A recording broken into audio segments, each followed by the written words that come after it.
What frickin' mandate?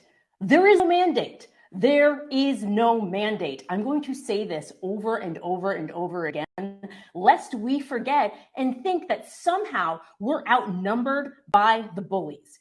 We are not. Now, there may be some people who didn't vote, our apolitical friends and family members, people who just thought they could sit there. So that's where we need to put our energy. This idea that there is a mandate, which is what Trump premised his entire speech on, is driving me crazy. Because again, with him, it's the repetition. And so his people hear it and believe that there's a mandate. And our people hear it and go, okay. And then we start trying to fight against these things that he's putting out there, as opposed to spending a lot of our time trying to invite people into the party who sat this one out. People who thought that somehow the peace and stability that is the American way just happened on its own, that just it happened by accident. It's driving me nuts, guys. I'm not going to lie. Like, I am at my wit's end with my apolitical friends and family. I check in on them and I'm like, hey guys, did you notice anything that's happening? You might want to check in with yours, because guess what? They have no idea what's going on right now. And I've read a lot of books about how to save democracy. You know, it's like How Democracies Die, that one, all the books. I want to know how they live, y'all. And in order for them to live, we have got to start listening to our experts and actually making change and taking steps, because it's always relegated to like 2 to 3 minutes at the end. And so to this end, tonight's show, I'm super excited because last week I had on Santiago Mayer, Voters of Tomorrow. And it had me thinking about all of the hope that I had at one point that now feels like it's like I'm hanging on by a thread. And so it felt really important to bring it back full circle to when I first stopped doing stand-up comedy and started trying to save democracy. And I did that with Lisa Senecal on We're Speaking on the Lincoln Project's YouTube channel. And so Lisa, who is now the executive director of Resolute Square, is joining the show tonight so that we can, I don't know, figure out what the fuck went wrong and start all over again. Let's just see what we're going to do. I am going to remain hopeful that we are going to figure this out. So to that end, bring it in, Lisa, my good friend. Hi, Hi, Lisa. How are you? I'm good, but I was able to hear what you were just saying. And if I'm supposed to be bringing the hope to this show, I'm a little nervous. I'm going to do my best, but I think like you and I always were on We're Speaking, it's like hope and rage kind of smashed together all the time. Yeah, right now I am feeling the rage. We both had a chance to watch this speech. I watched it on 2x speed. I didn't watch it live. I watched it 2x speed, which made it seem somewhat less stressful because it went through the parts that annoyed me very quickly. So, but this idea of a mandate, what you and I were talking before the show about this. Yeah, there's no mandate. There was no mandate on election day, and there's definitely no mandate now.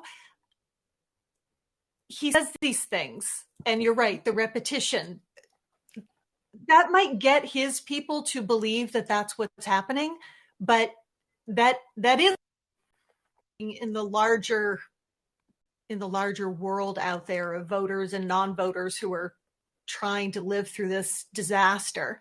So no, there's not a mandate, and we have to repeat that as much as he repeats that people do want him doing this shit, because I don't know, the polling numbers so far are not reflective of this guy having a mandate. His numbers are all going to the bad.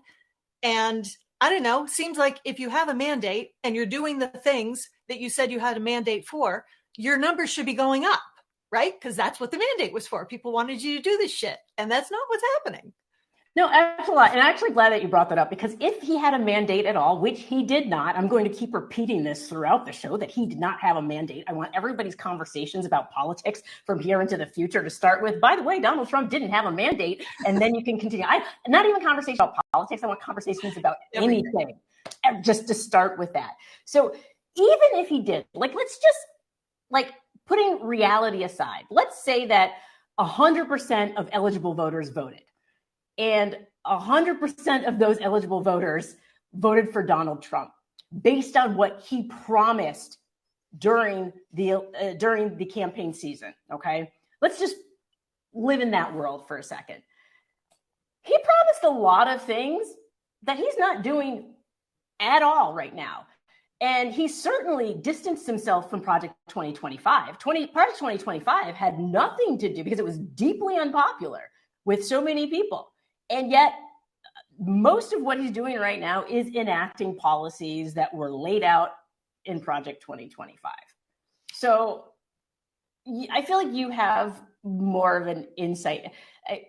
You know more Republicans and former Republicans than I do. I know a lot of former Republicans.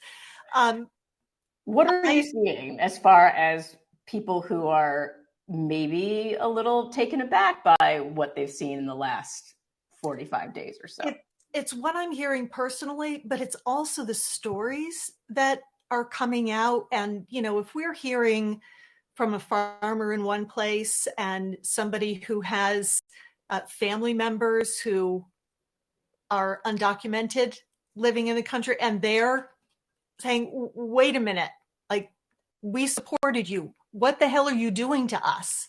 Like, and a lot of what I'm hearing is, oh, he's actually doing the things he said he was going to do. And we didn't think, like, we voted for him, but we didn't really believe him when he said the things. So all we wanted were cheap eggs. And it's sort of baffling to me that you can base your vote on, I'm pretty sure 90% of what this person is saying is total BS, and he's not really going to do it. So I feel safe voting for him because I am 90% confident he is a liar. Right. So he's not my vote. That's so telling, right? Because I also heard the same thing. Like, I was sending one of my neighbors, her husband is MAGA. I know this now because he had a MAGA hat on after the election, not before. And I said, I was like, my daughter's trans. I sent her a message. I was like, hey, look, do you see what he's doing? And, like, do you see what he's promised to do to the trans community? And she's like, well, I think this is all talk. He's not really going to do these things. And, like, how telling is that? That his own base doesn't believe him? Like, his own, it's one of those things where the cognitive dissonance just really strikes home for me, because so many people criticize Democrats in saying that the messaging is why things went awry. The messaging. But how do you message when you're tethered to the truth? Like, we have to live in a reality, but then the people that you're up against are okay being tethered to lies, and their base is okay with being lied to or goalposts moving.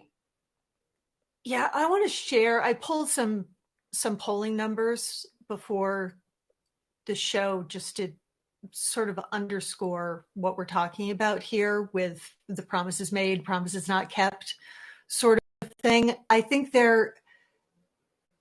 that cognitive dissonance people could sit with before the election with the lies about Biden and came to believe that their economic situations were worse than they were and that they were going to get better if they elected Trump.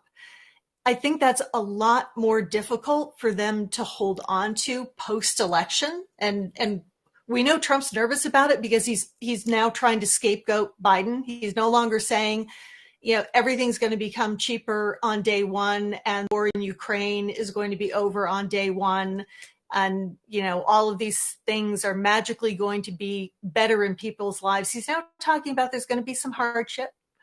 And because he's seeing the same thing that the pollsters are seeing. 62% of Americans polled are saying that he's not doing enough on the economy.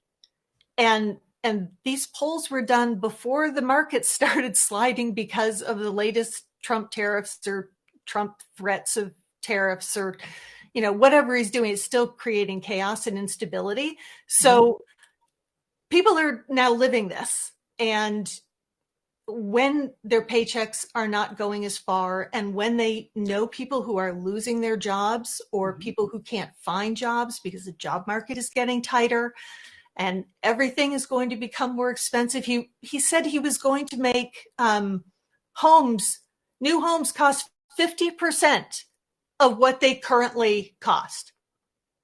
Because they're going to be made out of what? American-made cardboard? I don't know. I need to. Well, then he's doing damage control, right? And it's now the land of the tentative tariffs. It's like they're here, they're going to come, we're going to work with them, we're not, they're going to double them, we're going to double down. And as far as it actually hurting real people, I think even Jesse Waters came out to ask his audience to say, hey, maybe we should be less callous because this affected somebody I know. And so it sounds like their whole mechanism is now realizing, and is obviously the town halls, they're like, okay, now we've got to do damage control. And so that's a real opportunity for Democrats. You would think it would be an opportunity. And so let's talk about last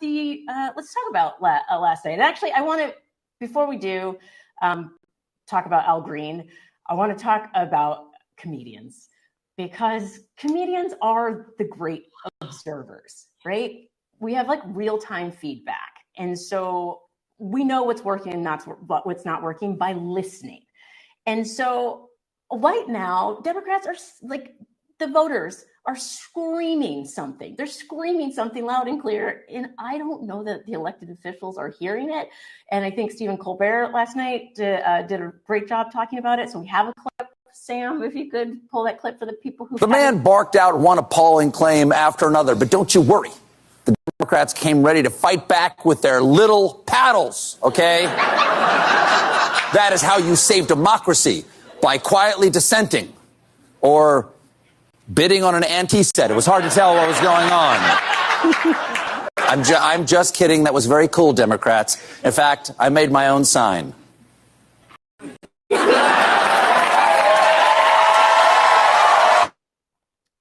And I saw a tweet where someone was like, hey, could somebody get one of the Democrats to check their phones right now? Because the Al Green thing, we liked it. More of that. So yeah, I think a lot of people were frustrated that when he stood up, it's like, we've talked so many times before on different issues. During Me Too, we talked about this a lot. Like, somebody just needs to be the first person to stand up. And there will always be other people who are just waiting for that first person to stand up, and they'll stand with you. Well, apparently right now that is not true, because the man stood alone for quite some time before he was finally escorted out. And that didn't result in an exodus of other Democrats who wanted to show their solidarity. Nobody stood up and turned their backs to the president because he was lying. There are so many things other than the female members of Congress wearing pink that couldn't. Yeah, well, I mean, they ratcheted it up because, pink has more color than white. And last time, to show solidarity and opposition, they were white. And, everybody knows throughout history, whenever people have worn white during an authoritarian takeover, it stops and democracy. Oh, of course. So, it's all going to be fine now. And I think that's the thing. It's the symbolic action. Great, sure, wonderful. But people want real action, and they're ready for real action. And so the fact that Al Green stood up and drew attention to everything that's happening, and that other people didn't also then take that as note to also stand up. Like, I would have rather have them all leave the room except for one person with a paddle. And that one person with the paddle can do all of the messaging that they want and show this almost like, because there's the symbolism that the American people, a huge swath of the American people that didn't vote for this, are feeling left alone. Like, that could have been the messaging for the evening, is one sole Democrat stayed in the room to represent voice of the people that has been diminished. And so it's really frustrating right now that the people are speaking and apparently only the comedians are hearing. Yeah, it's that ongoing normalization of this march of authoritarianism and fascism. You can't keep regular decorum. No. This is not the time for that. This is, if you removed that one moment last night when Green stood up and then was escorted, and you watched the rest of last night, it looked just like a regular joint session of Congress being addressed by a president of the United States. Why are the American people supposed to believe that there is something as serious as people in office are giving lip service to if they feel it is important to continue acting as though everything's normal and we can work through regular channels? And people want to see the apple carts being tipped over. And it's time for that to happen. It doesn't have to happen all the time. We still need to get things done in Congress. I'm not sure how much can actually get done in Congress, but they at least need to be there working, trying to throw up whatever roadblocks they can procedurally. They need to be trying at least to introduce legislation. They need to be speaking out against the horrific budget bill that, there's no way in hell they can cut $800 billion from the budget without cutting into Medicaid, which, oh, by the way, also cuts into Medicare. You can't, so you have to be there to do those things. You also have to be actively communicating with the American public, not just by going and doing the cable news circuits and the Sunday shows. You need to be mobilizing people in the streets. If the Republicans don't want to hold town halls back in their districts anymore because their constituents are upset and they don't like the way that looks on video, then the Democrats should be going and holding town halls in exactly those same places. And let the people come and speak to them. Let them be the ones when the people are asking, what is it that you're doing to stand up to Trump? And they're asking that of Republicans. If they won't answer the questions, the Democrats should be there doing it. Let them have the voice. Let them have the media coverage, and show people that they're not just being asked to fight, but that they're fighting along with the people that they elected to represent them.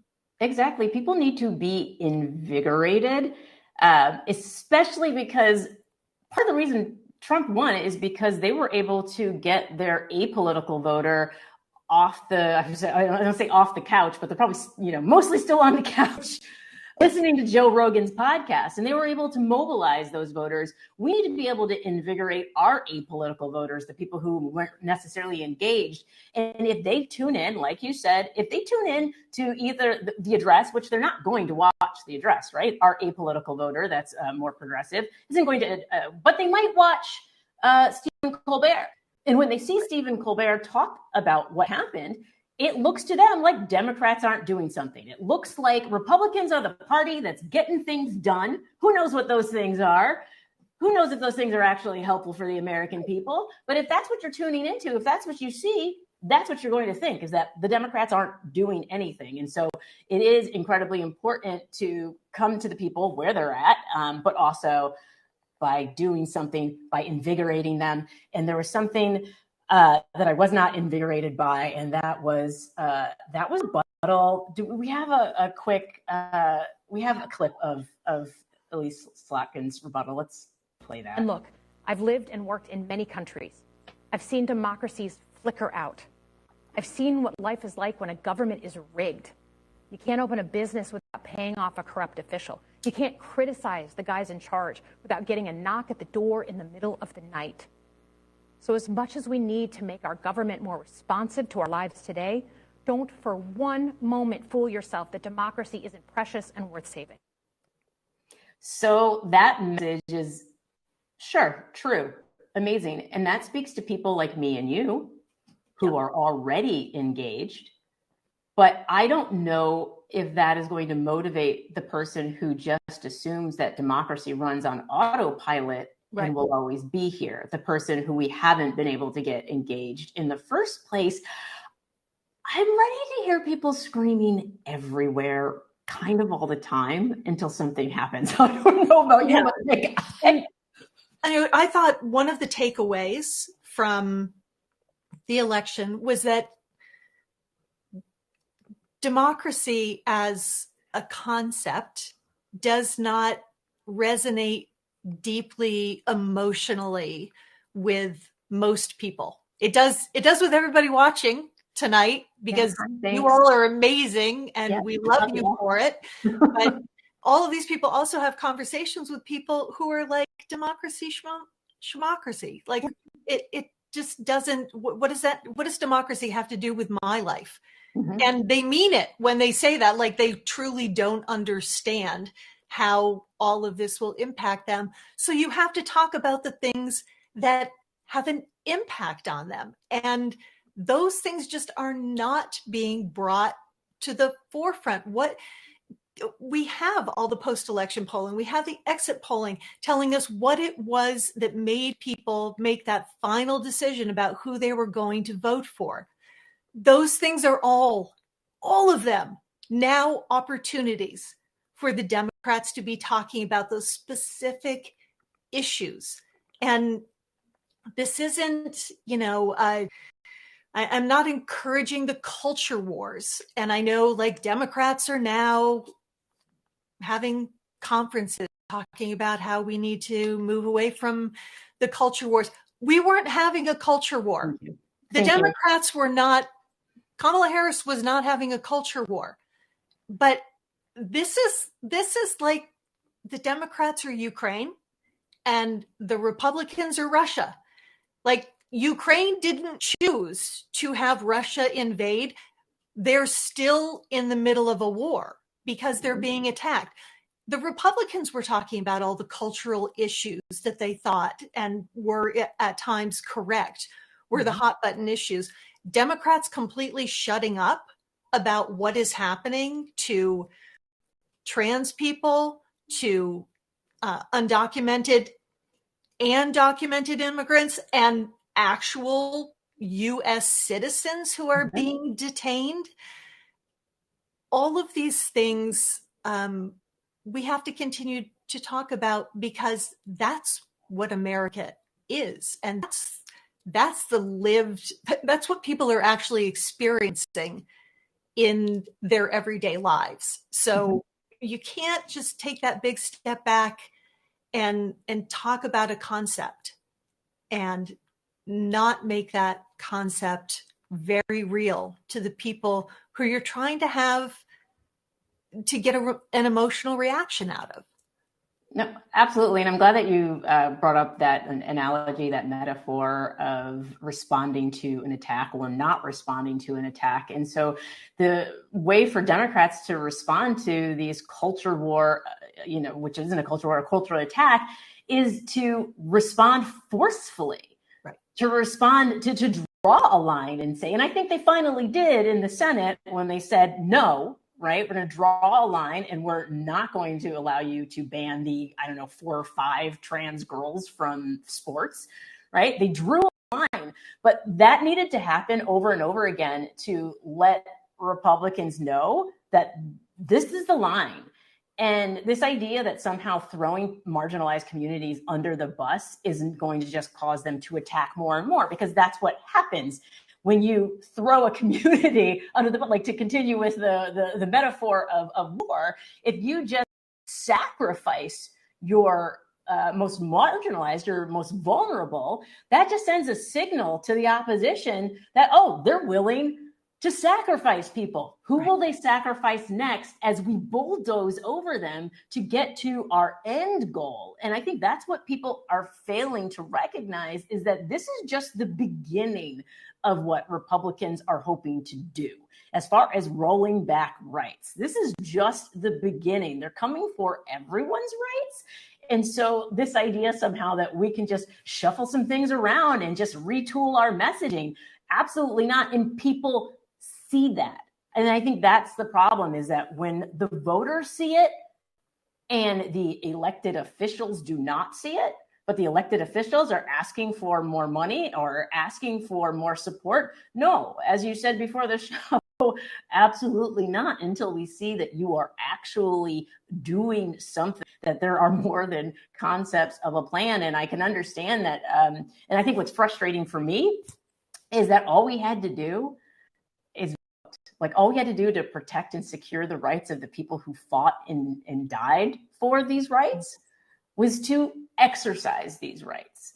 Yeah. And so right now, I feel like we need to hit the big old pause button. I know we talked about that last week, but I don't mean pause. I don't mean pause for like even a day. I'm saying pause for an hour, to take a deep breath, take a step back and make an observation and go, is this freaking working? Is what we're doing working? Because if it is, let's keep doing it. If it's not, perhaps we need to try a different strategy. Yeah, I want to hear that Democratic strategists and pro-democracy strategists, this is not a partisan. We are way beyond partisanship at this point. We're talking existential for the country that we know. So there are a lot of independent voters. There are, as you've said a number of times, totally disengaged non-voters. And there are Republicans who are not cool with some of the stuff that's happening. I want to hear that strategists, that leaders who still believe in saving democracy are looking at what is making people change their minds from where they were on election day, and then fan those flames. Yes.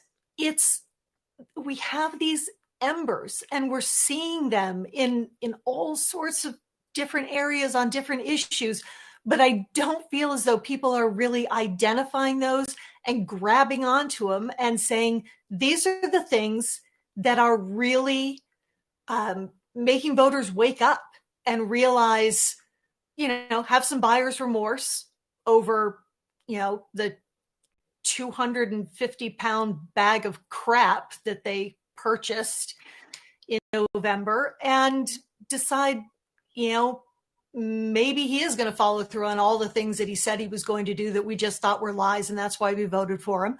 Yeah. And get this movement really supercharged going into the special elections that are happening this year, the local elections that are happening, showing up at your school board meetings. We have, before we know it, we're going to be voting in the midterms. And there are voter suppression laws that they are trying to get through Congress right now. You talked last about the SAVE Act. Like, where the hell is the outrage about the fucking SAVE Act? And again, if all throughout election season, we were saying democracy is at stake, democracy is at risk, and we're not like continuing to raise the alarm, then it's suspect to the apolitical voter who's just tuning in, right? And the SAVE Act, for example, which is going to be part of how they end up solidifying their gains, if they're able to suppress the votes of the very people who are going to be harmed by all of the legislation that is being right now. Like, rural communities are going to be harmed and then find themselves being disenfranchised because of the SAVE Act. And my issue too is also even just calling it the SAVE Act. They've managed to rename everything. They're very good at that. They're very good at that, right? And we need to do the same, right? And so the Affordable Care Act became Obamacare. They associated it with something that they knew their base disliked. Well, we need to rename, because SAVE sounds good. That sounds great. The SAVE Act, we're saving something. Yeah. So like, our strategists need to get together and come up with a better acronym that to better describe what it's actually doing. And it could be like the disenfranchised, I don't know, blah, blah, blah. And it could be called the DEAD Act for all I care. But yeah, it's the Steal Your Vote Act. Yeah. It's the Women Shouldn't Vote Act. Like, why aren't we talking? Is it young people we're going to prevent from voting? We're going to make sure that it's as difficult as it can possibly be. that there isn't constant conversation happening, that they are taking a giant step toward making it almost impossible for a lot of married women to vote in the United States. It just baffles me that this is not, why are people not screaming about this? And it should be easy to scream about, and it should be easy to message on. We don't have to go into the deep particulars of it. Right. And I think that's the issue, is Democrats feel the need to sometimes explain deep particulars of something that it's no, just talk about the impact. Don't explain it, just talk about how it's going to impact the people. And that's it. And so I have reached peak frustration, but I am going to keep going. I'm not going to tune out, as Alyssa Slatkin said. I'm not going to tune out, but it's going to be more than just you and I and us watching, not tuning out. It's going to be needing people to tune in right now. And that is our task. That is the call to action, is talking to the apolitical people in your life and asking them, do they feel it yet? Do you feel it yet? Do you feel the pain? How much pain do you have to feel before you associate that pain to not being engaged with politics? And so that's it. Was this optimistic, Lisa? I don't know what this was. Was this? Yeah, you kind of got there. I think there is a lot of reason for hope. I encourage people to go to Brookings' website or just Google an article on the latest polling that came out. They've compiled a ton of recent polls, and Trump is just sinking in all sorts of different areas. And we do have all of these opportunities we can be seizing right now. And, I think we have a lot of reason for hope. Okay. I'm gonna run with that. We have a lot of reason for hope, y'all. I trust Lisa. She is my friend and colleague. And I'm so glad that we were able to come together tonight to talk about all of the craziness that is going on. And I think we should do this again sometime soon. So anytime you want. Thank you. Thanks, Lisa. Well, guys, we have our marching orders. This is what I'm going to say. I'm going to need everyone to find clips of those town halls. The town halls that Donald Trump is now claiming includes paid protesters. And I want you to take those clips, and I want you to send those clips to your Republican friends and family members, or I want you to repost them online. I want you to start an IG or a Sky or whatever. I want you to get active, and I want you to put the information out there. And I want to say, why are Republicans trying to quiet people? Why are they trying to silence dissent? Why don't Republicans want people to hear that people are angry, that there is no mandate? Because that is the theme of this show today and forevermore. There is no mandate. There are more people who want a stable and prosperous and inclusive America, because that is a strong America, and that's how you create the American dream. Part of what makes America so great is the fact that people want to come here to study, to invest, all of those things. And if we're not stable, if we have a president who is all over the place with his tentative tariffs, it makes us less attractive for investment. It makes us less attractive for people coming here to study. And so there is dissent. There is no mandate. Let everybody know that. I've been Maya May. Thank you for joining Punching Up tonight. And make sure to check out all of the other shows on Resolute Square. Make sure to follow me on Instagram. You can watch me blow drying my hair. It takes 2.5 hours or so before every show. So know that I do a lot for y'all, all right, to be ready for this. And so I appreciate you being here with me. I will see you next week.